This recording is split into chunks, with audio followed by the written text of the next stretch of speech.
Hey everyone, welcome back to the channel. Thanks for tuning in for another episode. Guys, the water temperature is starting to cool off. One of my favorite baits to throw is an underspin. You can fish it from deep to shallow and everything in between. You can get some that work around cover. You can get some that are great in open water. The point here is this is the time of year where the underspin really will start to shine all the way up into the cold water period. So I want to talk to you a little bit about some of my favorite underspins, some of the different bait choices to use as your trailers, and kind of where and when I like to throw them. But ultimately, this is one of those baits that I haven't talked all that much about on my channel over the years, but it is a bait that I use on a regular basis. I've won some big local tournaments throwing underspins, and I've seen the power of them. There have been a lot of events throwing things like a flashy swimmer where I just wasn't able to get bites. And then I put a flashy swimmer on and it generates a few extra bites, or it seems like I got more regular bites. And to me, a flashy swimmer is very much just an underspin. So we're going to talk a little bit about this. Before I do get into it, I do want to remind you guys that I've got a members only site within the YouTube channel. So if you go to my homepage and click the join button, you can learn all about that. We do two monthly videos, two additional monthly videos, as well as a monthly live stream for members. And you can have direct access to me to ask your questions. It's a great way to kind of get more in depth on some of these topics that you might have questions on. Also, if you want to support the channel and you just want to do it in a very simple, easy way, if you're not a subscriber yet, all you got to do is click that subscriber button. It's a great way to show your support for the channel as well. And hopefully information like this is why you keep coming back.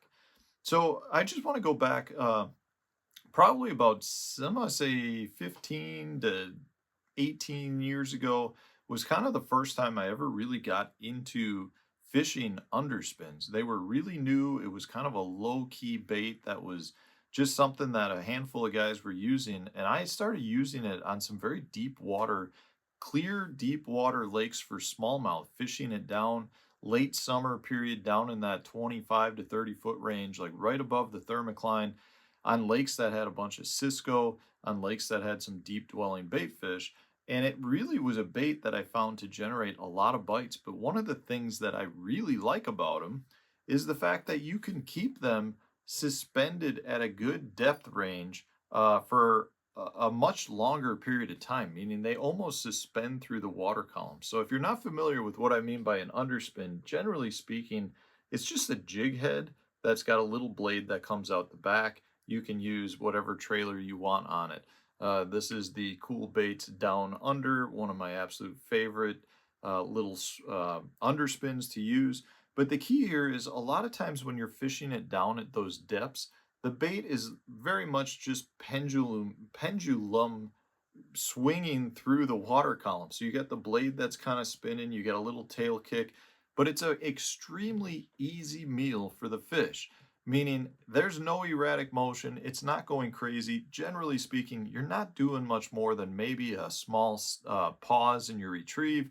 Maybe it's just a little bit of a rod tip to give the bait some twitch, but you're not doing much to really jerk this bait all over the place. And because it suspends and swings so slowly through the water column, it can make it a very efficient bait to fish deep water. Now, it is a slow fishing bait, but because you're keeping that bait for a long period of time through the depth that you want to be fishing, it does make it a very efficient bait. So let's talk about the trailer first. So there's two types of trailers that I really like to use. You've got a boot tail swimmer. This is just a little 2.8 Kitech, or a straight tail fluke type bait. These, in my opinion, are the best to use. Now, it doesn't have to be a fluke where you've got a split tail. It could just be a straight tail worm even. But generally speaking, those are kind of the two things you're looking at doing. You're trying to mimic a bait fish. The difference for me comes down to how deep I'm fishing and how off colored the water is, and a lot of times how cold the water is.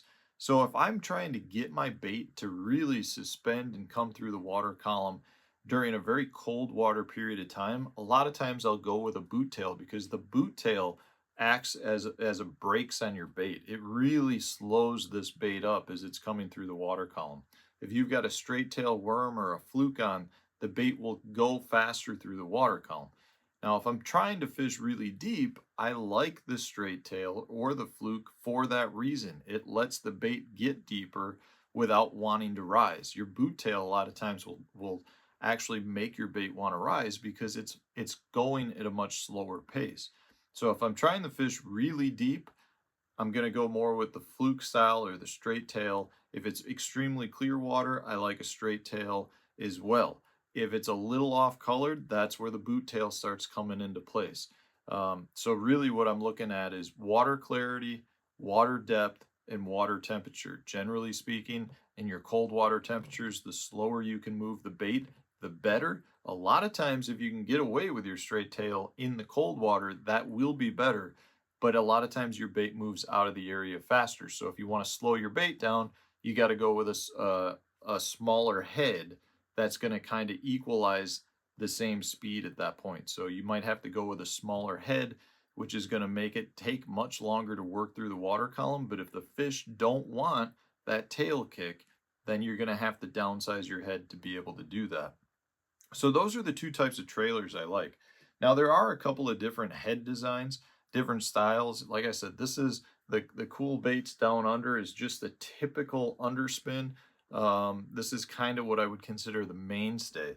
Now the first one that I really started to use and still is one of my favorites is this guy right here.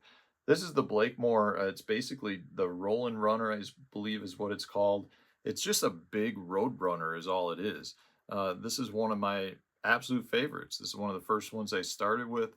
Aaron Martins was backing it for a while. There's a couple different versions, but I do like this style head. It seems to run a little bit more parallel in the water because as your line is pulling up on the bait, it's almost like the head, this pointed down head, is actually trying to pull the bait down. So it kind of equalizes your line pulling and allows the bait to be very parallel in the water. I really, really like that.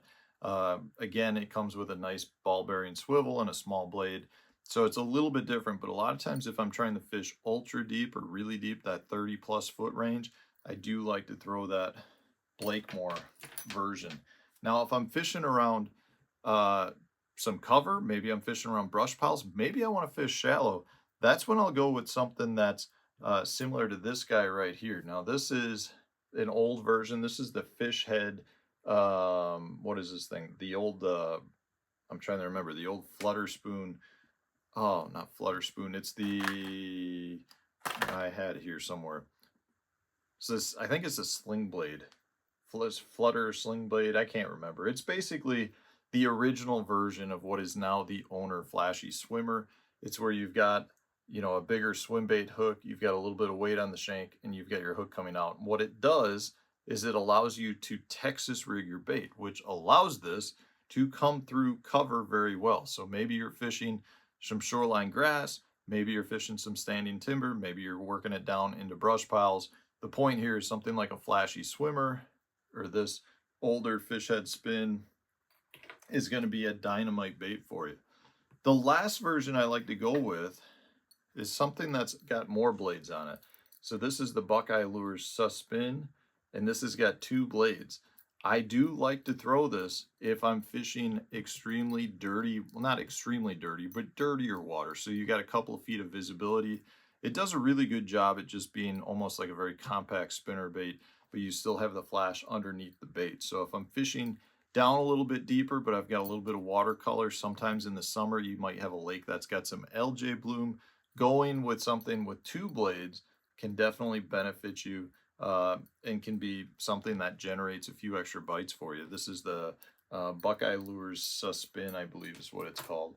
So those are kind of the versions. You've got your basic underspin style, then you've got some that are made for much deeper water, then you've got some that are made to be weedless, and then you've got others that have additional blade flash on it. But those are the styles that I like to use.